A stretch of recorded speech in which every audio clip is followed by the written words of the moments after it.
Hi అండి, welcome to Jhansi అభిరుచులు. నేను మీ ఝాన్సీ. ఈరోజు వీడియోలో చనా దాల్తో మిక్చర్ లాగా తయారు చేసుకుంటాం కదా, అది ఎలా తయారు చేయాలన్నది ఈ వీడియోలో చూపిస్తాను. మనం బేకరీలో ఎక్కువగా తెచ్చుకొని తింటుంటాం కదా, దాన్ని ఇంట్లోనే టేస్టీగా హెల్దీగా ఎలా తయారు చేసుకోవాలన్నది ఈ వీడియోలో చూపిస్తాను రండి. అందుకోసం నేను ఇక్కడ ఒక 2 కప్పుల శనగపప్పును ఆల్రెడీ నేను నానబెట్టి పెట్టుకున్నాను. 4-5 గంటల పాటు వీటిని వాటర్లో వేసి నానబెట్టుకోవాలి. నేను ఆల్రెడీ ముందే నానబెట్టి పెట్టాను. పప్పు ఇలా బాగా నాని ఉండాలి. ఇలా చేతితో తుంచితే తునిగేటట్లుగా ఉండాలి. ఇలా తునిగేటట్లు ఉంటేనే క్రిస్పీగా కరకరలాడుతూ చాలా టేస్టీగా వస్తాయి చనాదాలు. ఇలా నానబెట్టుకున్న ఈ పప్పును ఇప్పుడు నేను ఇందులోని వాటర్ని తీసేసి స్ట్రెయిన్ చేసుకుంటున్నాను. ఇలా ఒక జాలి గెంటె తీసుకొని అందులోనికి ఈ పప్పును వేసేసుకుంటున్నాను. ఇందులోని వాటర్ని అంతటిని ఇలా వంపేసుకొని స్ట్రెయిన్ చేసుకోవాలి. తర్వాత ఈ శనగపప్పును ఏదైనా ఒక డ్రై క్లాత్ మీద వేసుకొని ఆరబెట్టుకోవాలి. ఇలా స్ట్రెయిన్ చేసుకుని ఈ శనగపప్పును ఇలా ఒక క్లాత్ మీద వేసుకొని బాగా ఆరబెట్టుకోవాలి. ఇందులో తేమ ఏమాత్రం ఉండకూడదు. తేమంతా బాగా పూర్తిగా ఆరిపోవాలి. తేమ ఉన్నట్లయితే ఈ పప్పు ఆయిల్లో వేస్తేనే చిట్లుతుంది, ఆయిల్ మీద పడుతుంది. అలా కాకుండా ఉండాలంటే పూర్తిగా ఆరిపోవాలి. ఫ్యాన్ కింద కూడా పెట్టి ఆరబెట్టుకోవచ్చు. ఇంకా తొందరగా ఆరబెట్టుకోవాలనుకుంటే ఏదైనా ఒక పొడి క్లాత్ను దీనిపైన వేసేసి రబ్ చేసేస్తే ఇందులో తేమ అంతా పీల్చేస్తుంది. టైం ఉంటే ఇలా క్లాత్ మీద వేసుకొని ఆరబెట్టుకోవాలి. శనగపప్పు అంతా ఈ విధంగా పైవైపున ఏమాత్రం తేమ లేకుండా ఇలా బాగా పూర్తిగా ఆరిపోవాలి. ఇలా ఆరబెట్టుకున్న ఈ శనగపప్పును ఒక బౌల్లోనికి సపరేట్ చేసుకుంటున్నాను.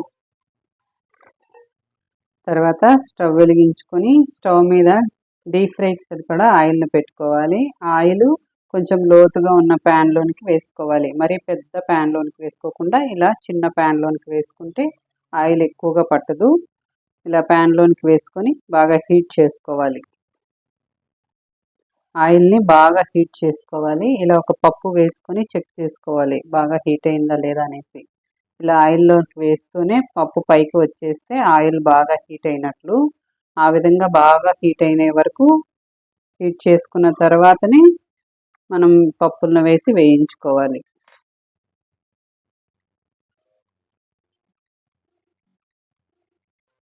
పప్పు ఇలా పైకి వచ్చే వరకు ఆయిల్ని బాగా హీట్ చేసుకోవాలి. ఇంత హీట్ ఉండాలి. ఆయిల్ బాగా హీట్ ఉంటేనే క్రిస్పీగా కాలుతాయి. తర్వాత ఇలా ఒక జాలి గిన్నె తీసుకొని అందులోనికి నేను తీసుకున్న ఈ శనగపప్పును కొద్ది కొద్దిగా వేసుకొని వేయించుకోవాలి.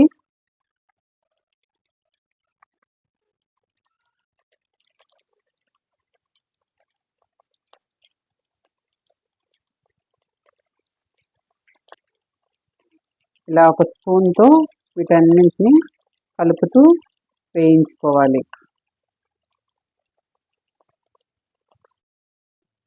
పప్పును ఇలా కలుపుతూ మధ్య మధ్యలో చెక్ చేసుకోవాలి ఫ్రై అయిందా లేదా అనేసి. ఒక గింజ తీసుకొని చూస్తే తెలుస్తుంది.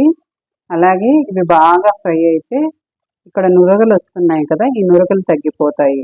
మరీ గోల్డెన్ కలర్లో కాకుండా లైట్ గోల్డెన్ కలర్ వచ్చేలాగా వేయించుకోవాలి.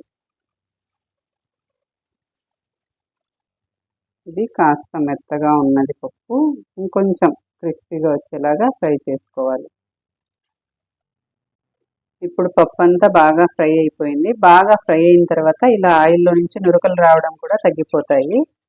ఇలా కదుపుతుంటే చూడండి సౌండ్ కూడా వస్తుంది. ఇలా ఆయిల్ని అంతా సపరేట్ చేసుకొని ఇలా ఒక బౌల్లోనికి టిష్యూ పేపర్ని వేసుకొని అందులోనికి ఫ్రై చేసుకున్న ఈ శనగపప్పును వేసుకోవాలి.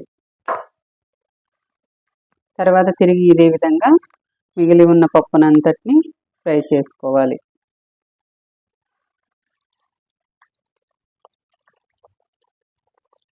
మంటని కూడా మరీ హీట్ అయిపోయినప్పుడు కొద్దిగా ఆయిల్ బాగా హీట్గా ఉన్నప్పుడు కొద్దిగా మంటని తగ్గించుకుంటూ మళ్ళీ హై ఫ్లేమ్లో పెట్టుకుంటూ వేయించుకోవాలి.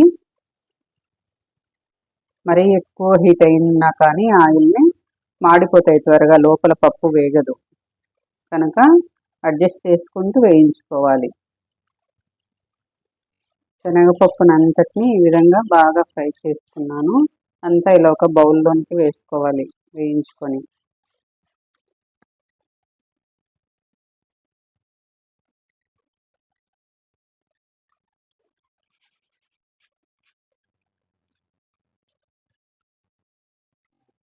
మొత్తం శనగపప్పునంతటిని ఇలా బాగా వేయించుకొని ఒక బౌల్లోనికి వేసుకున్నాను. తర్వాత ఇదే జాలీలోనికి నేను కొద్దిగా వేరుశెనగ గింజలు కూడా వేసి వేయించుకుంటున్నాను. వేరుశెనగ గింజలు అనేది మన ఆప్షను. ఇష్టం ఉంటే వేసుకోవచ్చు లేదా స్కిప్ చేసేయచ్చు. టేస్ట్ బాగుంటాయని నేను వేస్తున్నాను. వీటిని కూడా ఇదే విధంగా ఫ్రై చేసుకోవాలి. ఈ విధంగా వేరుశెనగ గింజలు కూడా వేయించుకొని ఈ ఫ్రై చేసుకున్న వేరుశెనగ పప్పును కూడా ఈ శనగపప్పులోనికే వేసుకుంటున్నాను. తర్వాత తిరిగి గరిటెను పెట్టుకొని అందులోని కొద్దిగా కరివేపాకును వేస్తున్నాను.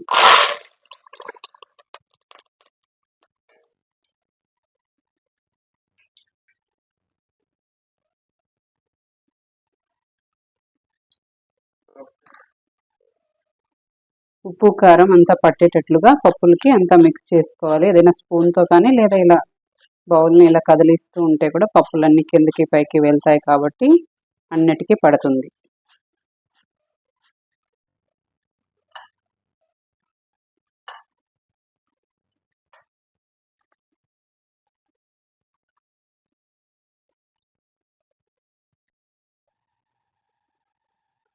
చూసారుగా చనాదాల్ మిక్చర్ని ఇంట్లోనే ఈజీగా టేస్టీగా తయారు చేసుకోవచ్చు. మనం బేకరీలో కొనుక్కొని తింటుంటాం కదా, ఇంట్లోనే ఇలా హెల్తీగా తయారు చేసుకోవచ్చు. ఇలా తయారు చేసుకున్న ఈ చనాదాల్ని ఏదైనా ఎయిర్ టైట్ బాటిల్లోనికి వేసుకుంటే 1 వీక్ 10 డేస్ వరకు వాడుకోవచ్చు. నా వీడియో మీకు నచ్చినట్లయితే ప్లీజ్ లైక్ చేయండి, షేర్ చేయండి, సబ్స్క్రైబ్ చేసుకోండి. Thanks for watching.